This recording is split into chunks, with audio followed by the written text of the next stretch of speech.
অবৈধ দখলদার আর উচ্ছেদ করা যাবে না। প্রকৃত ভূমি মালিকের মাথায় হাত। ভিউয়ার্স, দখল বাণিজ্য বাংলাদেশের প্রতিটা জেলায়, থানায়, ইউনিয়নে, গ্রামে, মহল্লায়, প্রত্যন্ত অঞ্চলে আনাচে কানাচে মহামারী ব্যাধির মতো জেকে বসেছে। এই ঘুরে দাঁড়া সমাজের রন্ধ্রে রন্ধ্রে কেবলই দখল বেদখলের খেলা চলছে। দখল বেদখলের খেলা চলছে সেই প্রাচীন কাল থেকে, সেই প্রাচীন সভ্যতা থেকে এই বর্তমান সময় পর্যন্ত এটা চলেই আসছে।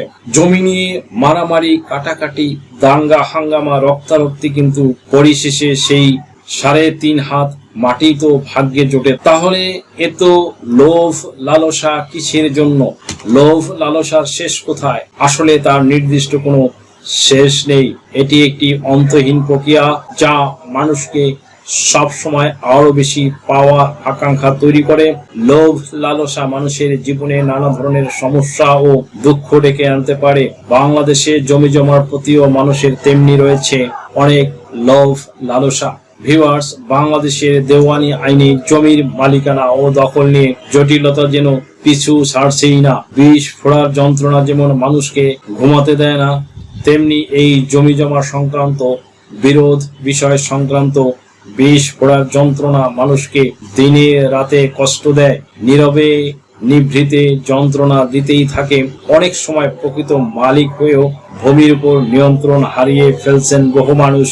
অন্যদিকে যারা অবৈধভাবে জমি দখলে রেখেছে তারা আইনের ফাঁক ফোকর গলিয়ে অবস্থান বজায় রাখছেন বছরের পর বছর ধরে। ভিউয়ার্স, আইন অনুযায়ী জমির মালিকানা থাকলেও যদি আপনি জমির উপর দখলে না থাকেন তাহলে আদালতে নিজের অধিকার প্রমাণ করতে যথেষ্ট কাঠখড় পোড়াতে হয়। কারণ দেওয়ানি মামলায় দখল একটি গুরুত্বপূর্ণ বিষয়।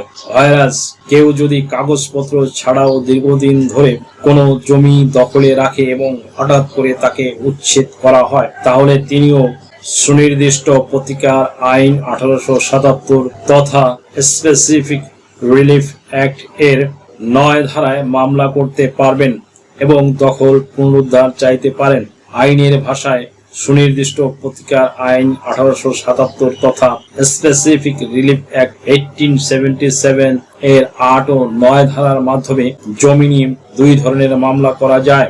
1 নম্বরে 8 ধারায় রয়েছে সত্ত্ব, দ্যাট মিনস সত্ত্ব তথা মালিকানা প্রতিষ্ঠার জন্য যে মামলা করা হয় সেটা। 9 ধারায় হচ্ছে হঠাৎ বেদখলের বিরুদ্ধে দখল পুনরুদ্ধারের জন্য মামলা করা হয়, যেখানে মালিকানা প্রমাণ বাধ্যতামূলক নয় বা ম্যান্ডেটরি নয়।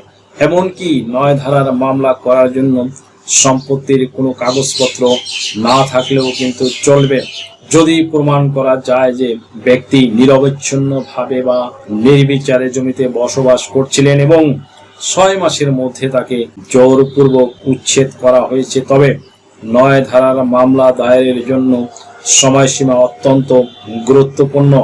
6 মাসের মধ্যে মামলা না করলে এই সুবিধা আর প্রয়োজন হবে না। অন্যদিকে 8 ধারার মামলা করার জন্য 12 বছর পর্যন্ত সময়সীমা রয়েছে যদি সম্পত্তি সেটা ব্যক্তিগত হয়ে থাকে। Viewers, here comes the questions. এখানে প্রশ্ন উঠছে, একজন প্রকৃত মালিক যদি জমির উপরে দখল হারান তবে কি তিনি নিজে অসহায়? এই ক্ষেত্রে তাকে 8 ধারায় মালিকানা পুনরুদ্ধারের জন্য মামলা করতে হবে। যদিও এটি দীর্ঘ ও ব্যয়বহুল প্রক্রিয়া, তবে এই ক্ষেত্রে আদালতের রায় পাওয়ার পর দখল ফিরে পাওয়ার সম্ভাবনা বেশি। তবে দুঃখজনক হলেও সত্য, যিনি সত্যিকারের মালিক কিন্তু জমির উপরে দখল রাখতে পারেনি তাকে দীর্ঘ আইনি লড়াই ও ব্যয়বহুল প্রক্রিয়ার মধ্য দিয়ে যেতে হয়। অপরদিকে একজন অবৈধ দখলদার অনেক সময় 9 ধারার আইনের সুযোগ নিয়ে আদালতের মাধ্যমে নিজের অবস্থান পাকা করতে পারেন। ভিউয়ার্স, আইন বিশেষজ্ঞরা পরামর্শ দিচ্ছেন যে কোনো ধরনের জমির মালিকানা বা দখল সংক্রান্ত সমস্যার সম্মুখীন হলে যেন আইনের আশ্রয় নেওয়া হয়। অবৈধভাবে কাউকে উচ্ছেদ করলে তা নিজেই আইন লঙ্ঘনের শামিল এবং পরবর্তীতে আরো জটিলতায় ফেলতে পারে। আপনাদের বোঝার জন্য বলতে হয় যে জমির উপরে দখল থাকলে তা খুব গুরুত্বপূর্ণ, কাগজপত্র না থাকলেও দখলকারী মামলা করতে পারেন। প্রকৃত মালিকদের মামলা করতে হয় ৮ ধারায়, যা ব্যয়বহুল এবং সময় সাপেক্ষ। ৯ ধারায় মামলা করতে হয় ৬ মাসের মধ্যে।